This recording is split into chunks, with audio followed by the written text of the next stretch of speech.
औज़ुबिल्लाहिमिनश्शैतानिर्रजीम बिस्मिल्लाहिर्रहमानिर्रहीम। मेरे प्यारे बहन और भाइयों, अगर आप इस्तिखारा रूहानी इलाज करवाना चाहते हैं तो अपनी बहन से ज़रूर रब्ता करें, इंशाल्लाह आपकी मदद की जाएगी। आज जो मैं आपको अमल बताऊंगी उससे पहले एक छोटी सी गुजारिश है कि आपने मेरे चैनल पर बहुत सी ऐसी वीडियो देखी होंगी, मैंने कभी आपको तावीज़ नहीं दी है। नक्श का कहा होगा लेकिन तावीज़ात से मतलब कि हम आपको दूर रखते हैं। तावीज़ का आपको पता ही नहीं कि वो किस सिलसिले में है, आपको पता ही नहीं उसका इस्तेमाल कैसे है, आपको पता ही नहीं उसके अंदर लिखा क्या जा रहा है, और वो आया हराम तो नहीं, आया कुछ इसमें गलत तो नहीं, ठीक है ना। तावीज़ात जो तैयार होते हैं, ठीक है ना, आप सल्लल्लाहु अलैहि वसल्लम ने तावीज़ात से मना किया, तो प्यारे बहन भाइयों तावीज़ात से दूर रहें। जब एक तावीज़ लिख कर आप अपने घर में रख लेते हैं, तो मैंने कई दफ़ा अपनी वीडियो में बताया है कि जब तावीज़ात जो होते हैं वो जिन्नात और शयातीन को अपने अंदर बुलाते हैं, और जो नक्श होते हैं वो फ़रिश्ते और मुकलीन को अपने साथ सहारा करते हैं, ठीक है ना। तो बेहतर यही है कि आप फ़रिश्तों को और मुकलीन से, जो अल्लाह पाक ने जिनको हुक्म दिया हुआ है अपने बंदों तक पहुँचने का, उनसे रब्ता करें, ठीक है। अल्लाह पाक जब हुक्म देंगे अपने फ़रिश्तों को, वो खुद ब खुद ही आपकी मदद कर देंगे, ठीक है ना। तावीज़ात नहीं करने, कोई आपको दे, कोई आमिल या यूट्यूब पे जितने भी लोग बैठे हुए हैं, कोई आपको ये कहे कि ये तावीज़ ले लो, ये ऐसे कर लो, ऐसे नहीं, प्लीज़ ऐसा कुछ नहीं करें। पहले आप करेंगे उसमें अरबी के या कोई सूर्य मुबारक लिख किया तो ठीक है, मैं मना नहीं करती, लेकिन तावीज़ात वगैरह इस्तेमाल ना करें जब तक आप उसको असल उसकी जान ना लें। आज अमल मेरी बहुत प्यारी बहनें हैं, घरों में मौजूद परेशान हाल हैं, ख़ानदान फैमिली में बहुत सी ऐसी प्रॉब्लम हो जाती हैं, मियाँ बीवी के ख़ासकर झगड़े लड़ाई बहुत ज़्यादा हो जाती है। तो आपने ये जो अमल जो मैं आपको बताने लगी हूँ, आपने तसव्वुर करके ये करना है। ये अपने प्यारों को मनाने के लिए अमल है। आप शादी के लिए भी ये अमल कर सकते हैं, अगर रिश्ते का प्रॉब्लम है तो जिससे आप मोहब्बत रखते हैं, जहाँ शादी करना चाहते हैं उसका तसव्वुर करके भी अमल कर सकते हैं। हस्बैंड वाइफ के मसले में भी ये अमल किया जा सकता है। अमल का जो ख़ास तरीका है, सिर्फ़ और सिर्फ छोटा सा अमल मैं आपको बताऊंगी, आप उसी तरीके से कीजिएगा। अपने दोनों हाथों को, जैसे हम जब नमाज के वक़्त हम क़याम में खड़े होते हैं ना, तो अपने हाथों को बांध के बिल्कुल वैसे क़याम में, ठीक है ना। अगर बैठ के करना है बैठ के ये काम कर लें, अगर खड़े होकर करना है तो खड़े होकर कर लें।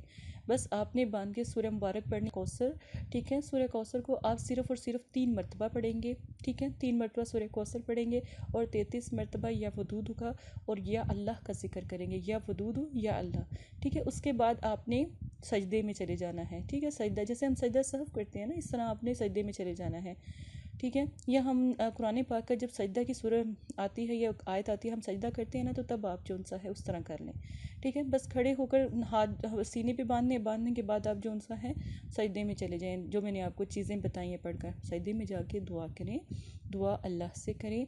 इंशाअल्लाह जब आप अल्लाह से आपका तल्लुक़ कायम हो गया तो समझे दुनिया की हर चीज़ आपके कदमों में आ जाएगी, ठीक है ना।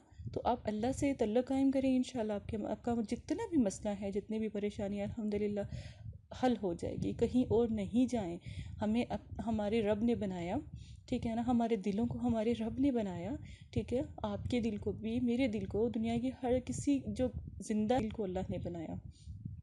तो अल्लाह पाक जानते हैं कि इनके दिलों को कैसे जोड़ना है। इंशाअल्लाह आपका मसला हल हो जाएगा। एक दफ़ा अमल करें, 2 दफ़ा करें, 3 दफ़ा, एक दिन में 3 दफ़ा भी कर सकते हैं, वक्तन फ़ोक्तन, ठीक है। और अगर 3 दिन करना है तो वो आपकी मर्ज़ी है। तो इंशाअल्लाह आपका मसला हल हो जाएगा। जो भी दिल की परेशानी है, हाजत रवाई की परेशानी है, किसी किस्म का मसला है, आप ये अमल करें, इंशाअल्लाह आपकी मुश्किल आसान हो जाएगी। अपनी इस बहन को इजाज़त दें, अपना ख्याल रखें। जज़ाकल्लाह खैर।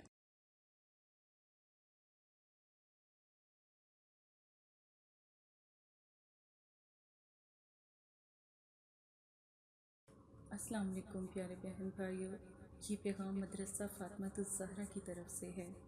माशाल्लाह बहुत सारे लोगों के काम हो भी रहे हैं और आपके भी इंशाल्लाह मसाइल ज़रूर हल होंगे। जो भी बहन भाई हैं वो हमारे दिए गए व्हाट्सएप पर रब्ता करें, आप अपनी बहन से बात कर सकते हैं। कोई भी मसला है, जादू, नज़र बद, काला इल्म, रिस्क की बंदिश, चलता कारोबार अगर आपका रुक गया है तो इसके नक्श भी आप कुरान पाक से हासिल कर सकते हैं, और आप बहन से बात भी कर सकते हैं, इस्तिखारा मुवक्किल भी करवा सकते हैं। और अगर कोई मियाँ बीवी का मसला है, शादी का मसला है, पसंद की शादी का मसला है, तो आप अपनी बहन से रब्ता करें। ये मेरा वादा है, अल्लाह के कलाम की मैं कसम देती हूँ, इंशाल्लाह आपका मसला हल हो जाएगा। आप हज़ारों लोगों के पास गए हो, एक दफ़ा बहन से भी रब्ता करें, इंशाल्लाह आपका मसला भी हल हो जाएगा।